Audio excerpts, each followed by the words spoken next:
My neighbor has a huge vine full of Concord grapes. We were able to pick some this morning, and I'm going to make Concord grape jelly and maybe some juice and maybe some raisins out of this. But the first thing I need to do is wash them and de-stem them and get all the bugs and dust and leaves taken out. I've just swished these around to wash them. I'm going to put a little bit of water in my stock pot, just in the bottom so that they don't scorch. I've got the biggest stock pot I have, and then what I'm going to do is get these off of the stem, save a few to dehydrate for raisins, but then I'm going to put all the individual berries, no stems, in this big stock pot that has a little bit of water in the bottom. All right, the grapes are washed and stemmed and gone through. I've got a little bit of water in the bottom of this pot. We're going to simmer those for about 15 minutes. I've also got one tray of good and ripe ones that I put on my dehydrator tray. I'm going to make these into raisins, but first I need to poke holes in each of these. But let's get these going to get the juice rendering.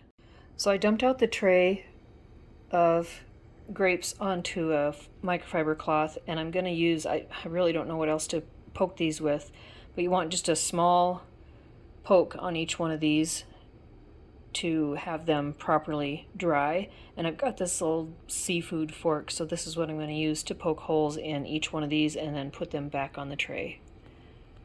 And then they'll go in the dehydrator at about 135 degrees for I think it was 12 to 48 hours, a long time. And as I'm stirring these, I am also mashing them. They need to be mashed to get the juice out of them. Mashed and cooked. I have ladled the berry mash, or the grape mash, into this porous bag and hung it from my cabinet so that it can drip for a couple of hours into this great big bowl and give us as much juice will come out. I'm going to give it a couple hours, and then it's going to go in the fridge overnight to settle out the sediment and tartrate crystals so that we don't have sharp crystals in our juice and jelly. And I've got one tray that I poked each grape and put in the dehydrator, and that's going to be on my Cuisinart. I'm going to put it on medium for 18 to 48 hours until they are raisins. Put the lid on and let it go for those grapes to turn into raisins. I've always got lots of stuff drying. Some corn kernels, herbs, dill, chamomile, calendula petals, lemon balm, yarrow from the woods, plantain, red clover, mint, white clover, oregano, marigold petals, basil, and stevia. And that's just some of the things that I'm drying right now. There's always something in the drying tray. The grapes have been draining for, oh my gosh, several hours. And I need my kitchen back. I need to be able to get in my kitchen cupboard to make dinner, so I think that's enough. Got plenty of juice to make into jelly and canned Concord grape juice. I hate to waste the mash, so I'm going to do like I did with choke cherries. I'm going to fill this quart-sized jar with Concord grape mash, add probably a cup of sugar, if not more, and then top it off with vodka. Put a lid on it and let it steep for weeks, probably maybe even until Christmas time.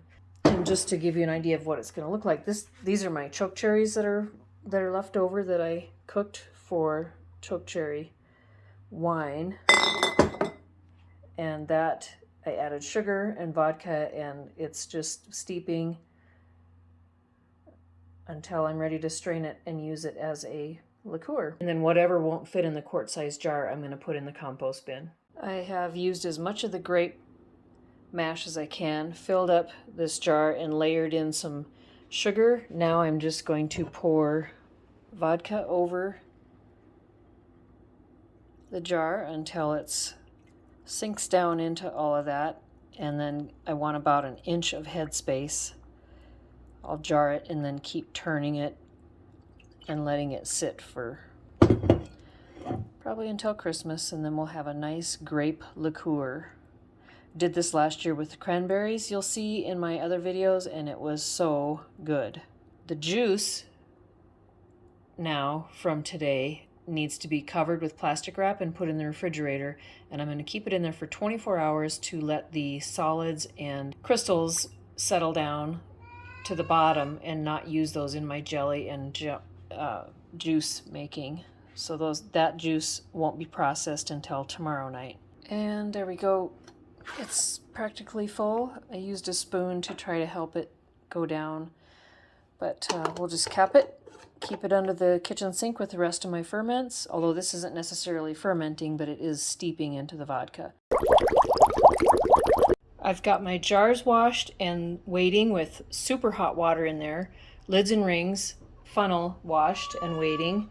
I have measured 5 cups of my grape juice that has been refrigerated overnight to settle out the crystals in a big stock pot. My lids are heating on low in the pan just so the seal is warm, and my water bath is coming up to temperature. I've got, according to the SureGel package, I've got 7 cups of sugar pre-measured and ready to go because that needs to be dumped in all at once. I'm going to keep the measuring cup out and the other measure, the metal one, to measure out the remaining grape juice, just to can up maybe a pint or a small jar or 2 of just grape juice. But you can see the sludge along the edge. That is what we don't want in our jelly or juice because it'll be sharp crystals in the bottom. Okay, here we go. 1 package of SureGel going into the juice. We'll stir that in and bring this to a full rolling boil before we add the sugar. I've added about 2 tablespoons of white vinegar to my water bath, and that helps reduce the cloudy film on jars. I've also got a half a teaspoon or so of butter ready in case this starts foaming. I could add that to this and we'll lose less of the jelly to foam. But I'm going to continue stirring this until it comes to a full rolling boil before I add the sugar. Alright, the jelly is at a full rolling boil, so I'm going to add the entire bowl of 7 cups of sugar all at once. Now stir it in, bring it back to a full rolling boil, and it has to stay there for exactly 1 minute, and then we start filling jars. This needs to be stirred constantly so it doesn't scorch and burn on the bottom. We are at the full rolling boil, so I'm going to set my timer for 1 minute.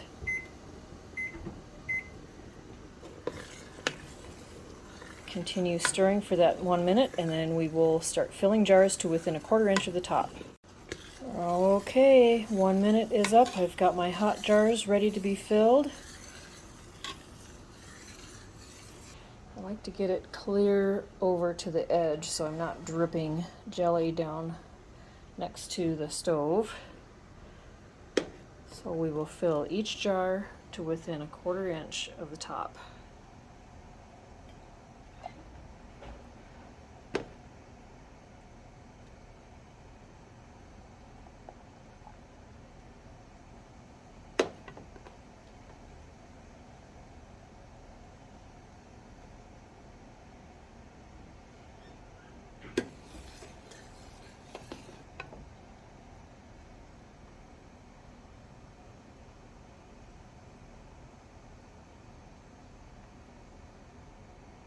Just like that. And then fill all of these jars. I've got 9 jars filled from that jelly. I still need to do the juice, but right now I'm going to get the jelly jars into the water bath. So I just need to take a damp paper towel, wipe off the rims so that they seal good. Rims are washed off, wiped off. Now I need to add the hot lids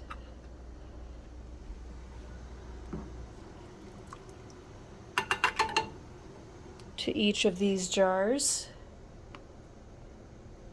Lids are all on. Now I need to finger tight add the rings to all of them.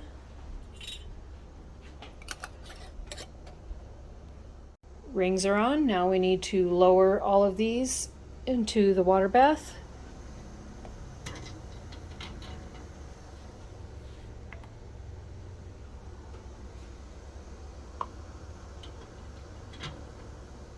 I can only fit 8 of my 9 in there, so the other one will go in the second processing with the sweetened juice. So I'm going to lower this down, put the lid on, and let it process for 10 minutes at my elevation. So 2.5 cups of remaining juice, and I'm going to add maybe, I don't know what size of jar this is, how many ounces, but it looks like I might have a 1/2 cup or so of sugar I'm going to add and see if that's sweet enough. I don't want to make it too sweet. Like this is going to be, I'm going to can this for drinking, like for a special Sunday morning breakfast or something, or even for cooking, like maybe some sort of a grape sauce over pork chops. I've sweetened the remaining juice and got it simmering just to bring it up to temperature is the primary goal, so that I don't have thermal shock when I put the hot jars into the hot water bath. So we'll get this heated up while the 10 minutes is counting down on the water bath for the jars that are in there now. The juice is warmed up. The timer just went off the water bath counter for the jelly jars that are in here, so let's get these out. Lift them straight out so it doesn't siphon.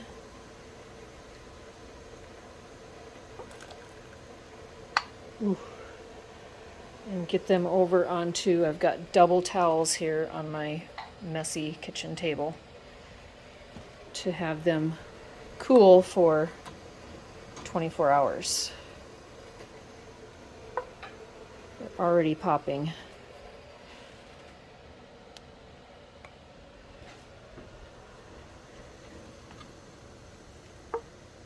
Oh man, they're so pretty.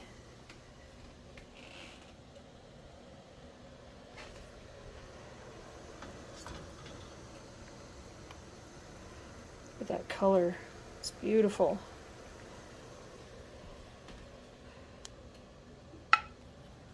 Hot sweetened grape juice is poured into there, so I can easily pour it into these jars which have newly boiling hot water in them. So I need to empty the boiling water out of here so I can fill these jars. Pouring the juice into these to within 1/4 inch of the top, just like with the jelly.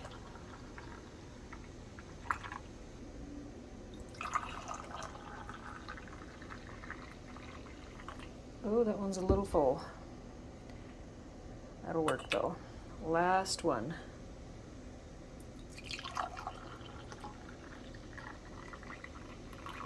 Perfect. There's a little sip for both of us to try left in there, but I'll get the lids and rings on here, put them in the canner with that last jar of jelly, and process for 10 minutes. The Concord Grape jelly and juice has cooled for 24 hours. I've got one for the neighbor that gave me the juice, 8 jars of jelly to keep, and 3 jars of juice canned. It's so pretty.